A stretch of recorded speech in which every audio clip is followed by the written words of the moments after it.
கழகத்தினுடைய கொள்கை பரப்பு துணை செயலாளர் அன்று இளைய சகோதரி கௌதமி அவர்கள் சிறப்புரை ஆற்றுவார்.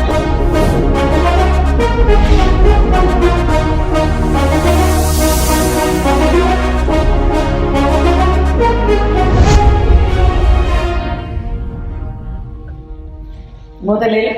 பொன்மனச்செம்மல் புரட்சி தலைவர் டாக்டர் எம்ஜிஆர் அவர்களின் புரட்சி தலைவி தந்த தாரகை அம்மா அவர்களின் வணங்கி தமிழகத்தின் முன்னாள் முதலமைச்சரும் சட்டமன்ற எதிர்கட்சி தலைவரும் கழகத்தின் நிரந்தர பொதுச் செயலாளர் மரியாதைக்குரிய அண்ணன் எடப்பாடியார் அவர்களின் ஆணைக்கிணங்க இன்று பேரறிஞர் அண்ணா அவர்களின்